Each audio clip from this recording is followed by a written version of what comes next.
할렐루야. 예, 오늘 2월 첫 번째 주일입니다. 이번 주에 명절이 있죠. 명절이 있습니다. 여러분들 모쪼록 잘 보내시길 바라고, 오늘 아마 제게 이제 연락이 오신 분들 중에 명절을 미리 다녀오시겠다, 다녀오신 분들도 있고요. 그렇게 또 가족들 먼저 미리 이렇게 다녀오신 분들이 있는 것 같습니다. 누누이 말씀을 드리지만 이번 명절이 가능하면 여러분들 가족들 혹시 예수님을 믿지 않는 분들이 있으면 그분들에게 복음을 전했으면 좋겠다라고 하는 그런 부탁의 말씀을 좀 드리고자 해서 이따 광고에도 말씀을 드리겠습니다만은 예배 순서지가 있습니다. 여러분들 부족하면 또 복사를 해드릴 거니까 이걸 꼭 가져가세요. 이거 외면하시고 가시는 분들이 의외로 많으시던데요. 그럼 결국은 예배를 안 드린다는 겁니다. 여러분들 가족의 제사를 지내시는 분들 있겠으나 우리 그리스도인들은 예배를 드렸으면 좋겠다라는 좀 권면의 말씀과 부탁의 말씀을 드리고요. 명절 잘 보내시고 또 돌아오는 다음 주에 행복한 그 모습으로 여러분들 예배했으면 좋겠습니다.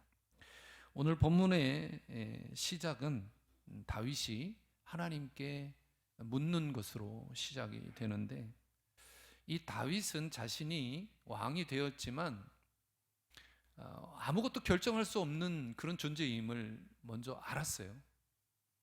다윗은 어려서부터 하나님의 보호하심이 꼭 필요했던 그런 환경 속에서 살았던 사람 중에 하나가 다윗인데, 여러분도 잘 아는 내용을 보면 다윗은 어려서부터 가족들의 그런 어떤 따스한 가족 공동체 안에서 멀어져 있었던 친구입니다.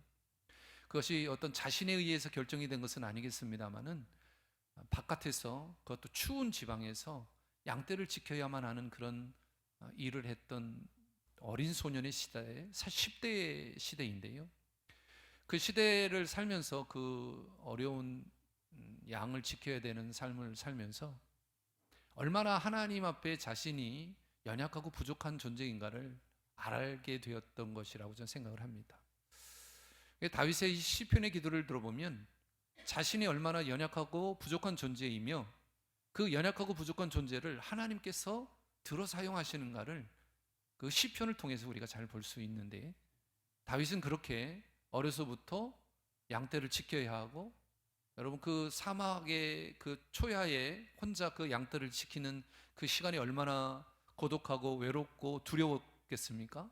그럼 그때 다윗이 무엇을 했겠느냐, 우리가 상상을 해보면 하나님께 맡겼을 거예요. 하나님, 오늘도 분명하게 이 양들을 잡아먹기 위해서 많은 일대들이 올 텐데 하나님, 내 힘으로는 할 수 없어요. 하나님 도와주십시오.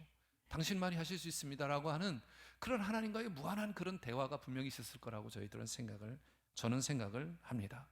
그리고 그가 살아온 인생의 모든 삶을 보면 비록 왕이고, 오늘 본문의 마지막 절에 보면 모든 이방 나라들이 다윗을 두려워하게 만들었지만 그 만들어주신 분이 누구였냐면 다 하나님이셨고, 그 과정을 보면 다윗이 자신 스스로 연약한 존재이고 하나님께 맡겼다는 것을 그 삶을 통해서 알 수 있는 거죠. 우리 2절 말씀인데 오늘 본문의 말씀은 아닙니다만은 2절 말씀을 우리가 함께 14장의 2절인데요. 같이 여러분 성경을 가지시고 한 목소리로 우리 함께 읽어보겠습니다. 시작. 다윗이 여호와께서 자기를 이스라엘의 왕으로 삼으신 줄을 깨달았으니 이는 그의 백성 이스라엘을 위하여 그의 나라가 높이 들림을 받았음을 알미더라. 아멘. 이 성경을 조금 쉬운 성경으로 제가 여러분에게 전달해 드리겠습니다. 조금 더 이해를 돕기 위해서. 다윗은 주님께서 자기를 이스라엘의 왕으로 굳건히 세워주신 것과 그분의 백성 이스라엘을 번영하게 하시려고 그의 나라를 크게 높이신 것을 깨달아 알았다라고 하나님께서 자신을 왕으로 삼은 이유를 분명하게 알고 있습니다. 여기서 깨달아 알았다라고 하는 말, 여러분이 가진 성경으로는 알미였더라라고 하는 이 말은 귀로 들어서 알았다라고 하는 표현이 아니에요. 문자적인 해석은 귀로 들어서 알았다 이게 아니라 몸으로 체득했다는 겁니다. 말씀드렸던 것처럼 다윗은 10대부터 시작해서 왕이 되기까지, 아니 그 이후에 그의 인생이 마감될 때까지 자신의 모든 것을 하나님께 드렸던 사람이에요. 묻고 또 묻고 어떻게 할까요? 하나님, 이 앞에 장애물이 있는데 어떻게 해야 합니까? 그럴 때마다 지혜를 주시고 방법을 제시해 주시는 하나님을 만납니다. 얼마나 기뻤겠습니까? 절대절명 속에, 위기 속에 있을 때 하나님의 음성이 들어왔어요. 보이지 않았던 그런 어둠 속에 한 줄기의 빛이 환하게 길을 열어줍니다. 다윗은 이걸 경험했던 사람이에요.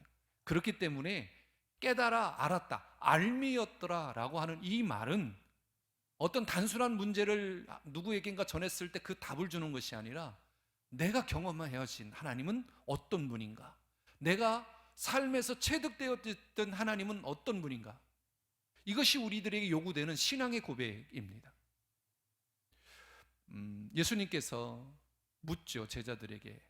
야, 세상 사람들이 나를 뭐라고 하디? 그랬더니 엘리야라고 하기도 하고 선지자라고 하기도 하고 뭐 그렇다 라고 이야기할 때, 그러면 너희는 누구라고 하냐? 라고 묻죠. 그때 베드로가, 주는 그리스도시요 살아계신 하나님의 아들이십니다. 야, 바요나 시몬아, 너 정말 멋지다. 내 반석 위에 내가 교회를 세울 것이다 라고 말씀하십니다. 여러분, 그 이후에 베드로가 어떻게 이야기를 합니까? 예수님께서 이제 내가 죽고 3일 만에 살아나야 할 것이다, 고통을 당해야 될 것이다 라고 했을 때 인간적인 대답으로 하잖아요. 안 됩니다 라고 이야기를 하잖아요. 우리가 여러 가지의 삶을, 신앙의 삶을 살다 보면 이런 실수들을 반복하게 됩니다. 그러나 중요한 것은 하나님은 당신을 사랑하고 어떤 문제 속에서도 이야기하고 듣고자 하는 그런 문제들을 갖고 있고 또 답하는 자들을 그냥 버리지 않으신다라는 거예요. 저는 우리의 이 신앙의 고백이 여러분들의 삶에서 늘 하나님과 함께 하기를 간절히 소망합니다. 작은 일도 묻고 또 큰 일도 묻고, 또 우리가 해결할 수 있는 일이지만 하나님, 이 길이 맞나요? 라고 묻고, 그 어린아이처럼 자꾸 묻는 거예요. 여러분, 공부 잘하는 아이들의 특징이 뭔지 압니까? 뭐 요즘은 뭐 학원에서도 뭐 다 먼저 선행을 하고 학교를 간다고 하지만, 중요한 것은 공부 잘하는 아이들의 특징은 뭐냐면 귀 기울여 듣는 거예요. 그리고 자기가 이해 안 되는 거를 자꾸 묻습니다. 아, 그래 선생님, 이건 어떤가요? 이건 어떤가요? 그럼 선생님이 귀찮아하나요? 아이고, 저는 또 오늘 또 큰일 났네. 그렇게 이야기하지 않아요. 여기 계신 분 중에 우리 선생님들이 몇 분 계신데, 여러분, 선생님은요 그 아이의 지식을 깨우쳐 주는 것도 있지만 그렇게 자꾸 반복적으로 그 문제에 대해서 이해하려고 하고 부족한 것을 채우려고 하는 학생을 좋아한다는 겁니다. 여러분, 저희와 여러분들이 인생의 삶에 이런 문제들이 없을까요? 그러면 하나님께 얼마나 맡기십니까? 이게 첫 번째 질문이에요. 여러분의 하나님 앞에 인생의 문제를 얼마큼 내려놓습니까? 저는 이렇게 인생도 오래 사시고 신앙도 많으시고 우리 교회 어르신들을 이렇게 신방을 하다 보면 가끔 그런 얘기를 들어요. 아, 지금까지 내가 살아온 것은 우리 하나님의 은혜입니다. 죽을 고비조차도 생명을 연장해 주신 분이 하나님이십니다. 우리가 너무 식상한 듯한 멘트잖아요. 그런데요, 그 말 속에 진정성이 담겨 있는 거예요. 그냥 애드립으로 하는 것이 아니라 정말 나의 삶을 지키신 분은 하나님이시고, 내가 죽을 고비를 넘게 하신 분이 하나님이고, 어떤 사업의 절망적인 시기 앞에 있을 때도 그것을 이끄신 분이 하나님이시다라고 하는 것을 그 입술을 통해서 흔히 듣는, 여러분이 누군가와 대화를 할 때 흔히 이야기하고 흔히 듣는 그 이야기 말 속에 진정성이 담겨져 있더라는 겁니다. 다윗이 그런 사람이었거든요. 작은 것에도 묻고 그 체험되어진 것을 신앙의 고백으로 이야기를 하는 것. 그래서 깨달았다라는 것은 말로 들어서 알았다는 것이 아니라 무엇인가를 경험해서 깨달았다라는 말입니다. 다윗이 오랜 세월을 하나님과 교제하면서 이 나라 백성을 사랑하는 하나님을 알게 됩니다. 그것이 2절이에요. 그의 백성 이스라엘을 위하여 그의 나라가 높이 들림을 받았음을 알미더라. 여러분, 저와 여러분은 하나님 앞에 놓여졌을 때 정말 지극히 보잘것없는 존재들이죠. 다윗이요, 그 신앙의 고백이 그거였습니다. 나는 연약한 존재입니다. 비록 자기가 왕이 됐지만 결국은 하나님께서 나를 사용하셔서 하나님의 나라, 우리 지금의 표현으로 하나님의 나라와 이스라엘 백성을 잘 이끌어가기를 원하셨던 것이 하나님의 계획이었다라는 것을 다윗은 알았어요. 그것을 하나님이 중요하게 여기신다는 것을 알았어요. 오늘 본문을 보면 다윗이 기름 부음을 받아, 여기에서 기름 부음을 받았다고 하는 것은 왕이 됐다라는 거죠. 근데 이 오늘 기름 부음을 받은 것은 이스라엘의 온 나라를 대표하는, 즉 사울이 블레셋과의 전쟁에서 죽고 난 이후에 2대의 왕으로 세워지는 그러한 상황을 설명하는 것이고, 그 이전에 다윗이 헤브론이라고 하는 곳에서 유다 지파를 7년 반 동안 7일을 했던 왕으로서 이렇게 섬기는 그러한 일이 있었습니다. 그리고 이후에 오늘 이제 33년의 시간이 보태져서 40년이라고 하는 긴 세월 동안에 다윗이 이스라엘을 통치하게 되고 다스리게 되는 거죠. 그 즈음에 다윗이 왕이 됐다고 하는 그 소식이 블레셋에게 들려지게 됩니다. 그리고 이 블레셋이 다윗을 치러 올라오죠. 이스라엘과 다윗은 정말 뭐라고 할까요? 가시 같은 그런 사이였어요. 특별히 다윗은 블레셋 사람들이 보기에 정말 죽이고 싶은 그런 존재였죠. 골리앗의 사건도 그렇고 그의 명성이 사울을 넘어서서 있어서는 안 될 존재로 블레셋 족속들에게 느껴졌던 겁니다. 그런 왕이 되면 이제 위기의식을 느끼는 거예요. 블레셋으로서. 야, 사울은 그래도 어째저째 우리가 이겼는데 우리가 다윗을 이길 수 있을까? 싹을 잘라버리자. 다윗이 왕이 됐을 때는 군사력과 경제적인 것 모든 것을 완전하게 장악했을 때가 아니에요. 이 즈음에는. 그러니까 이들 생각에는 빨리 올라가서 이들을 다윗을 몰아내고 죽여버리자라고 생각을 했고 그렇게 쳐들어오게 되었던 것입니다. 말씀드렸듯이 사울 왕과 그 아들들은 블레셋 전투에서 패망을 하게 되고 죽게 되죠. 다윗이 이 이야기를 듣고 어떤 결정을 하게 되냐면, 내가 이 전쟁에 나가면 승리할 수 있겠구나라고 하는 그 생각을 다윗은 했던 것 같습니다. 10절에 보니까 다윗이 하나님께 물어 이르되, 여기부터 이 다윗이 갖고 있는 겸손함을 볼 수 있는 거예요. 자, 우리 같이 한번 10절 여러분의 목소리로 한번 읽어보겠습니다. 시작.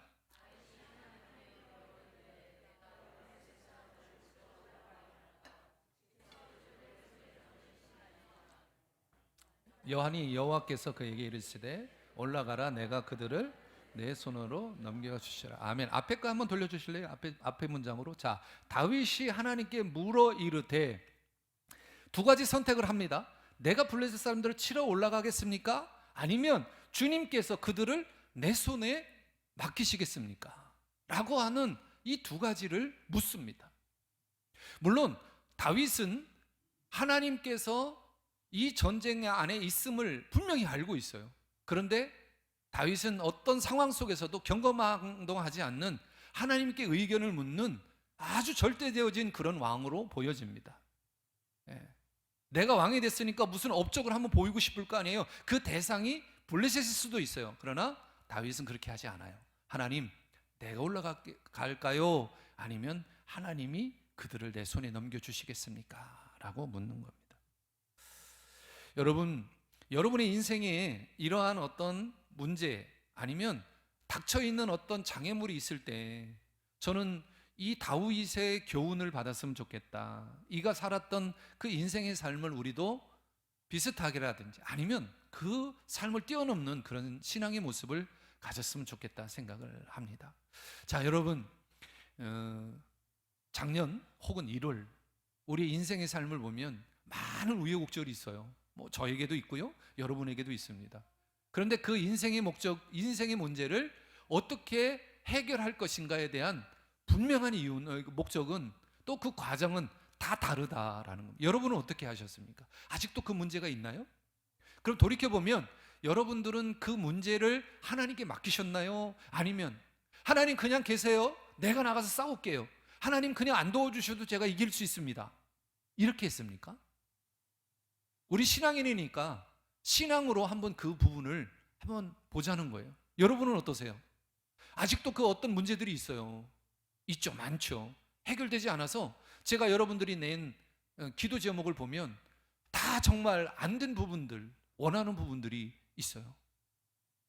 그 문제를 어떻게 여러분 생각하고 있습니까? 물론 그 문제를 하나님께서 해결해 주시길 원하기 때문에 기도의 제목으로 낸 것으로 저는 생각하지만, 과연 그렇다면 여러분의 마음에는 내가 연약한 존재고 다윗처럼 그러한 어떤 삶에서, 신앙 안에서 나에게 주신 감동과 그런 기억들, 모든 것들을 하나님께 영광을 돌릴 수 있는 그런 삶을 살고 있냐, 한번 우리가 깊게 생각해 보아야 합니다. 왜 그러냐면 사탄은요, 우리들에게 조금만 틈이 보이면 끊임없이 공격하기 때문에 그래요. 그럴 때 우리는 어떻게 해야 되느냐? 그들이 공격 태세를 갖출 때 우리가 그것을 이겨낼 수 있는 방법 알잖아요. 성령의 검, 우리의 말씀 안에 하나님 말씀대로 살아가면 그것을 분명히 이길 수 있다. 여러분, 승리자는 다른 것이 아닙니다. 영적인 성장, 영적인 우리의 영 전투에서 승리하는 것은 뭐냐면 늘 준비되어져 있는 사람이 승리하는 거예요. 우리가 복음서에서 말씀하고 있는 주님의 그 혼인잔치에 들어가기 위해서 기다리는 슬기로운 5 처녀와 같은 항상 준비되어져 있는 삶, 여러분이 승리하기를 원하신다면, 그 문제 속에 하나님 앞에 그 문제를 내려놨다면 여러분은 항상 준비하고 있어야 하는 겁니다. 블레셋이 쳐들어왔을 때 하나님께 묻는, 제일 먼저 하는 것은, 다윗이 했던 것은 뭐냐면 하나님께 묻는 거예요. 저는 2월을 시작하면서 이 시작을 여러분들에게 이렇게 권면드리고 싶습니다. 모든 삶에, 여러분이 오늘 이후로 사라지는 모든 삶이 정말 사소한 것 같은 거라도 하나님께 묻는 여러분 되시기를 주님의 이름으로 축원합니다. 그리고 한번 돌이켜보는 거예요. 2월 말에 가서 혹은 1년이 돼서 돌이켜보는 거예요. 물어보는 거예요. 하나님, 제가 그때 하나님이 문제를 어떻게 할까요? 물었는데 하나님이 이런 은혜를 주셨어요. 해결했어요. 너무 감사합니다. 하나님, 지금 되어져 가는 과정이지만 그 과정마다 하나님이 주시는 그 말씀을 들으니까 자기 이만했던 것이 작아져 가고 있어요. 너무 감사합니다. 이런 고백이 우리들에게 있어야 할 것이라 저는 생각합니다. 불평불만하고 예수 믿으면서도 자신의 모든 것을 하나님께 맡기고 하나님 탓하고, 저는 이것은 올바른 신앙생활의 모습이 아니라 생각해요. 여러분, 다윗이 설정한 것이 뭐냐면, 제가 제자 훈련하면서 가장 중요하게 얘기했던 거, 우선순위였어요. 우선순위. 내 생각이 아니라 하나님 생각, 내가 계획하는 것이 아니라 하나님이 계획하시는 것. 그리고 그냥 있느냐? 아니에요. 그분의 음성을 들어야 하잖아요. 기도해야 하잖아요. 끊임없이 그분의 계획이 어느 쪽으로 갈 것인가, 나는 어떻게 따라가야 할 것인가를 듣는 거예요. 여러분, 사울은요, 자기 스스로 자기 목숨을 버립니다.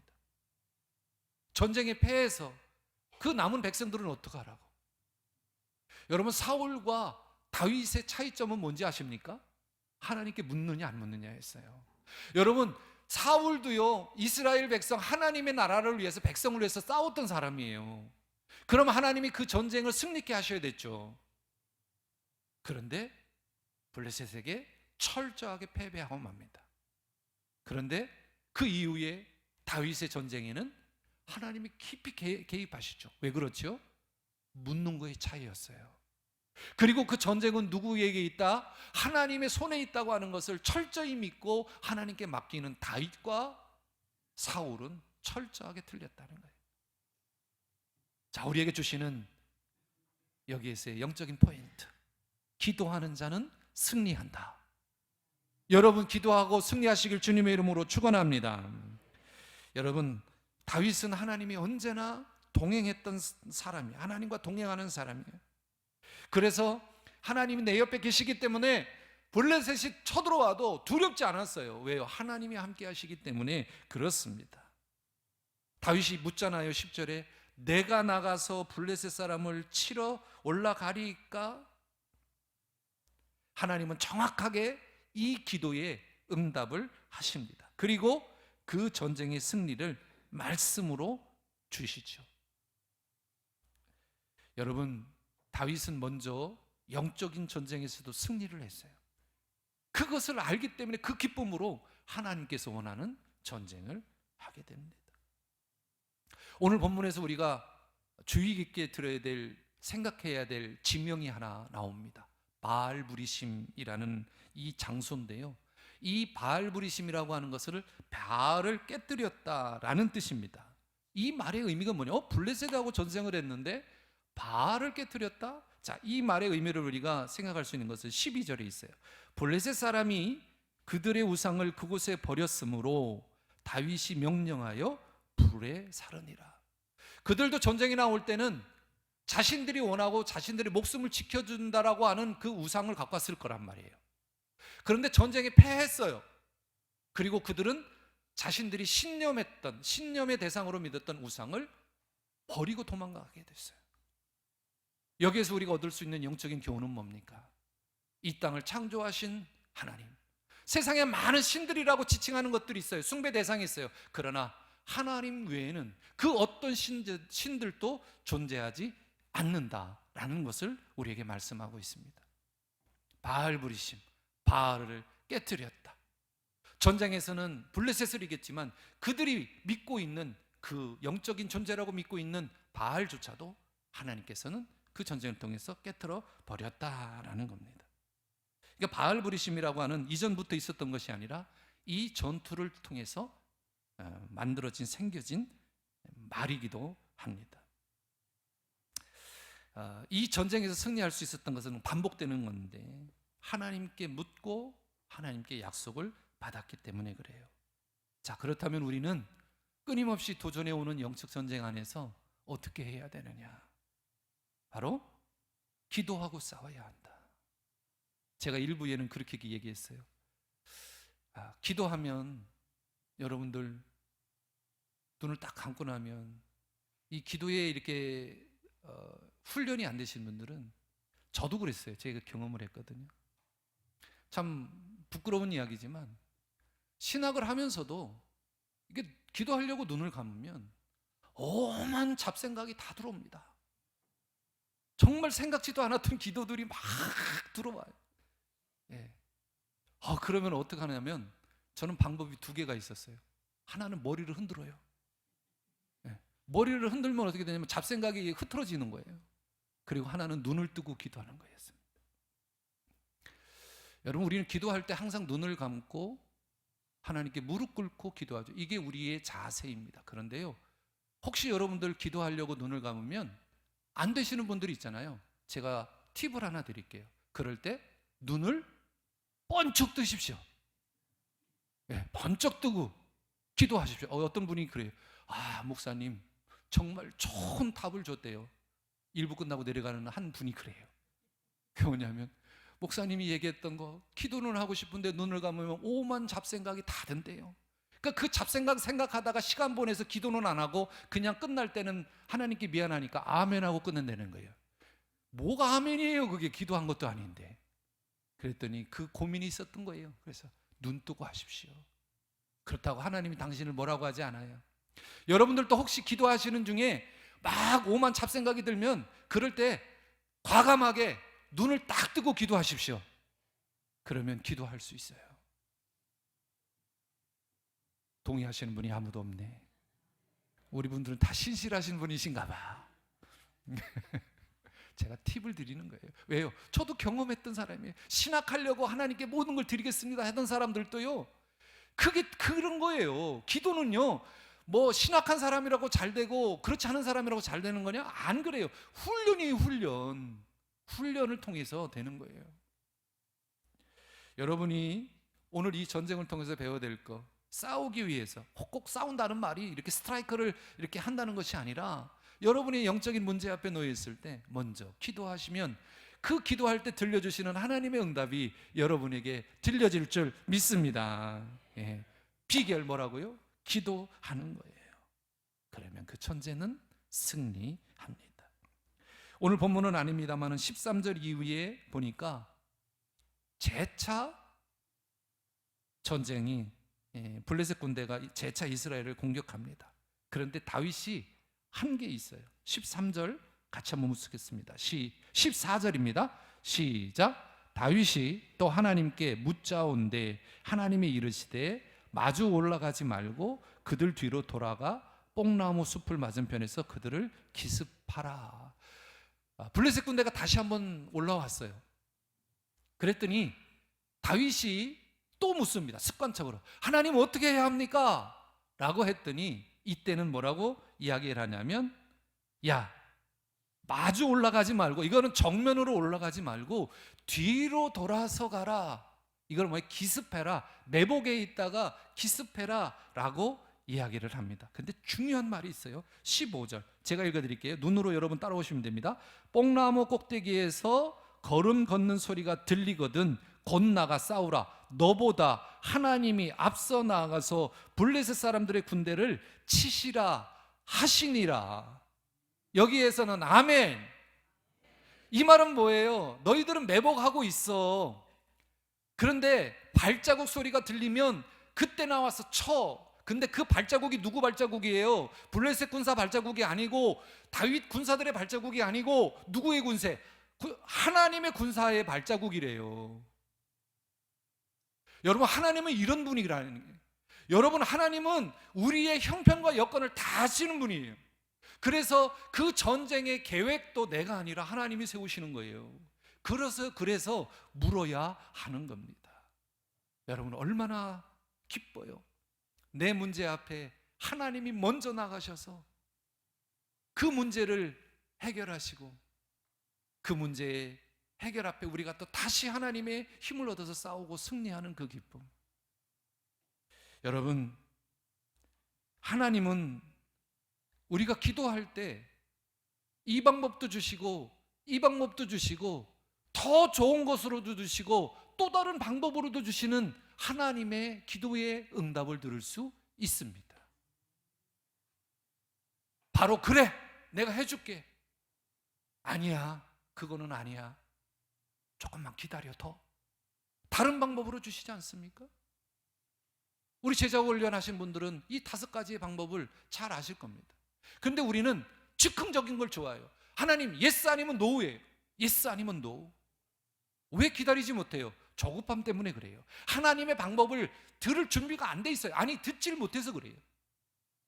이 듣지 못하는 것이 훈련이 안 되면 더 좋은 것으로, 다른 것으로 주실 하나님의 음성을 듣지 못한다라는 겁니다. 그래서 여러분, 나를 위해서, 우리를 위해서 먼저 싸우시는, 그리고 그 발자국, 즉 나를 앞서서 나가시고 우리의 문제를 대적하고 싸우시는 하나님의 군대의 발걸음을 듣는 여러분 되시기를 주님의 이름으로 축원합니다. 이 말이 뭐예요? 하나님이 내가 먼저 나가서 친히 그들과 싸우겠다 약속해 주시는 겁니다. 여러분, 하나님께 묻고 하나님의 말씀을 따르면 언제나 최고의 승리자가 됩니다. 그분이 바로, 그 대상자가 누구예요? 여러분입니다. 여러분, 내 마음대로 하면요 후회해요. 많은 것을 잃게 돼요. 절망적이고요. 같은 일을 당해도 묻는 자와 그렇지 않은 차이는 너무나도 크다라는 겁니다. 자기가 하고 싶은 대로 다 하죠. 아유, 하나님 그냥 계세요. 이거 아무렇지도 않아요. 내가 할 수 있어요. 아유, 하나님 그 괜히 와서 간섭하지 마세요. 사람 복잡하게 만들지 마세요. 그냥 단순하게 하면 돼요. 해봐 그럼 너가. 여리고성을 이기게 하신 하나님, 이스라엘 백성들이 승승장구했어요. 와 했죠. 하나님의 위엄의 그 놀라운 능력을 경험했어요. 그런데 그 작은 3,000명이면 이길 그 아이성 하나를 못 이기잖아요. 왜요? 인간적으로 했기 때문에 그래요. 사람의 욕심이 거기 들어갔기 때문에 그래요. 하나님께 묻고 하나님의 지시를 따르는 자는 승리자입니다. 여러분, 하나님께 기도하고 묻는 다윗을 하나님이 얼마나 예쁘게 보셨는지 17절은 이렇게 이야기합니다.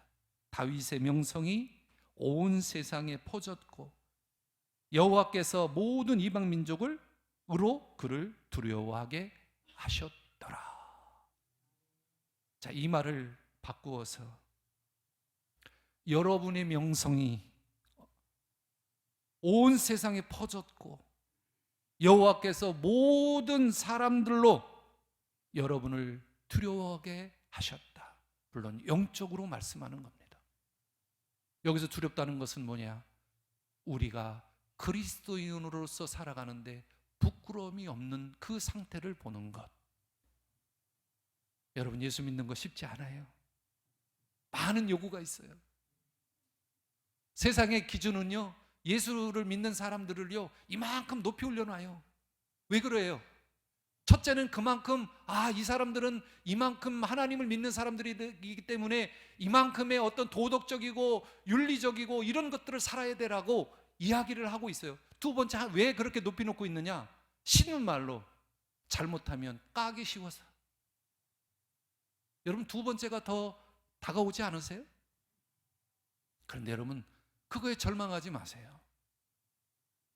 실망하지 마시고요, 여러분이 하나님께 맡기고 살아가시면 지금 모습은 우리를 질타하고 부정적으로 보고 시각이 교회가 왜 그러냐고 할지 몰라도 그것을 누가 보상해 줄까?